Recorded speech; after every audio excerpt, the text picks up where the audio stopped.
evakuoti, sirenos prasidėjo. Reikia rengtis ir greitai slėptuvių. Girdisi raketos atskrenda blembas.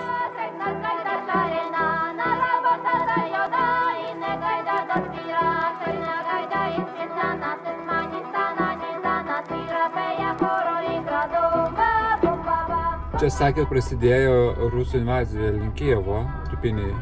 Čia didelis miestas. Čia neteko aukštų namas. Dar langai nesustatyti. Ir ten, čia sudegė. Čia sienos sušaudytos. Čia irgi vartai sušaudyti. Čia irgi. Pipėts. Nežinau, ar matosi, bet čia yra pipėts.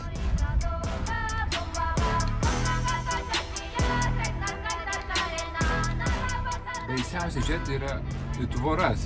Visos tvoros suvarpytos. Visos. Pavyzdžiui, šita irgi bus suvarpytos visos, matot. Kiek čia kulkų? Čia belė kiek. Kažką jis turėjo tokio padaryti, lembas.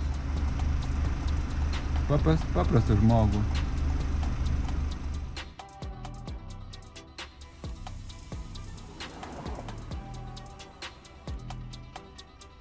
Kažkaip žiūrinti visą tai labai, iš tikrųjų, širdį labai skauda. Taip graudu ir liūdna. Buvo kažkokie kultūros namai, tapo griuvėsiais. Buvo mokykla ar kažkas toks, tapo griuvėsiais. O tenais dar kitas namas, pusė namo matosi remontuojasi. Nes matau, duris į balkonus yra, bet balkonų tai nėra. Ten dar kažkas. Čia vaikštų kurį laiką ir visos tvoros va tokios suvarpytos. Nu visas, kas ko turėjo tas užsidengė, bet iš tikrųjų visas. Ir čia matosi, kad iš vidaus šaudyta. Šita į vidų, šita į išorę. Tik čia susišaudymai vyko į abi pusės.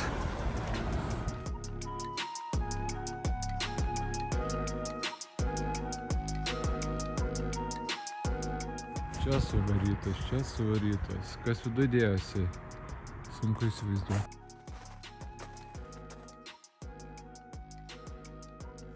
Čia visas daugiabutis. Atviras stogas, langai dar kai kur neužkamšyti. Tikrai baisu. Atėjau pažiūrėti, kaip atrodo stadionas. Tai išgriautas, susprogdinta. Net vartai ir tie apšaudyti.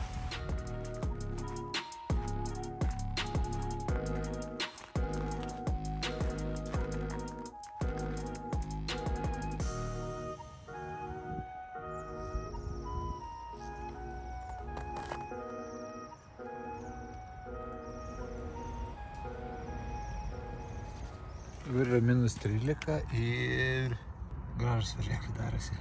Kaip gero namuose. Šiltuose. Palikau ratuką ant dviejų ir visai šilta. Kolonėlė sušaudyta, suvarpyta, bet veikia. Mašinas važiuoja, kuras pilas. Čia suvarpyti štendai.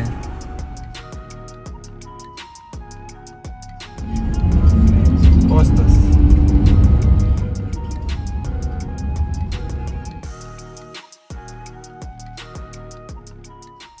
Čia, kur buvo postas, tai jie stabdo kai kuriuos automobilius ir tikrina žmonės. Ir jeigu tu esi šauktinių sąrašuose, tai jie iš karto pasiema ir jau atliekia pareigą. Kaip aš sužinojau, kad jiems moka apie 700 eurų, tiem, kurie yra čia tarnauja, kurie yra fronto linijoje, moka 3000 eurų per mėnesį. Tokios liūdnos žinios.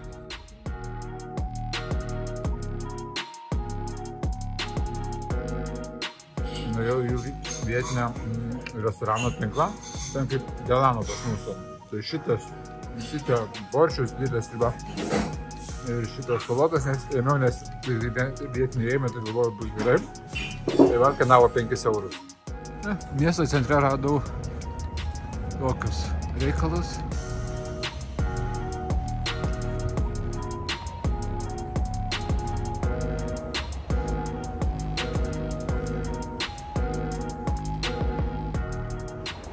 Vietiniai man pasakė, kad ateiti šitą vietą, Taikos ir Laisvės arka, kitoj pusė nėra skilusi, bet iš tos pusės nesimato. Ir aš įtariu, kad tenais, va, ten tas miestas yra Irpinė ir kad tenais jau buvo atėjo rusai. O čia tai labai gražu. Ir čia yra jų labai išgirtas stiklinis tiltas. Ėjom į vietinį restoraną, beje labai gerai vertinta ir iškart man pasiūlė saldainį, bet sako, čia yra specialus saldainis, nes sako, jisai yra su lašiniais, šokoladas su lašiniais. Tuoj paragausim. Konsistencija kieta, jausmas kaip slyvos būtų, nėra labai saldu. Čia kaip būna dėl šokolado mėgėjai, kuriems jau ten rafinuoti skonį. Tai čia pat yra rafinuotas skonis su lašiniais. Tai skanaus.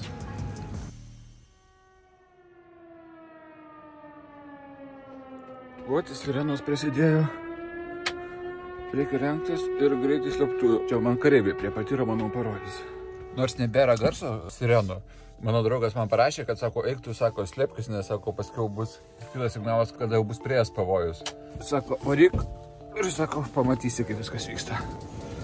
Nu ką, varau, nepatikėsit. Esu pačiai saugiausiai vietoj, prie pat gynybos ministerijos čia. Nu ką, einu?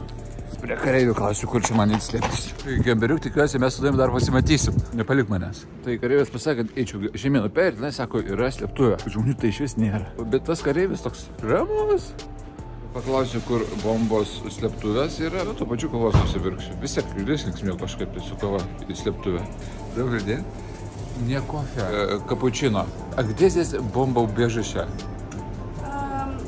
Вам вниз спускаться по Андреевскому нужно. И там будет метро. У вас часто это сирены? Да. Часто? Каждый день. О, я здесь третий день, первый раз. Так неуютно как-то. Ну, да. А вы идете на бомбоубежище или не идете? Я не иду. Я не иду, потому что мне нужно работать. Понимаю. А когда знать, когда кончается?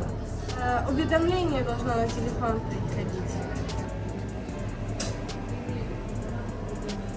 Nu-ką, su kava linksmiau eiti, man atrodo, negu be kavos. Good life.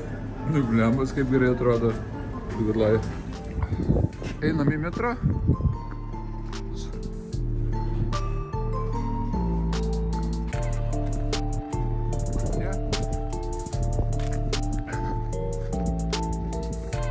Metro.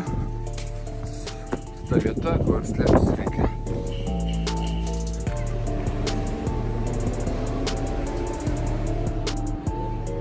Manau, kad čia mažoji dalis iš tikrųjų yra tie, kurie stebisi nuo bombų, nebent vaikai ten su kėdėm. Šiaip tai čia gyvenimas verda, niekas labai nereaguoja į tuos pranešimus. Čia įdomus dalykas, kai yra oro pavojus, atsidaro šitie vartai, tai žmonės gali eiti nemokamai. O kai baigėsi oro pavojus, dabar baigėsi, užsidarė šitie vartai ir jau reikia mokėti patenkant į metro.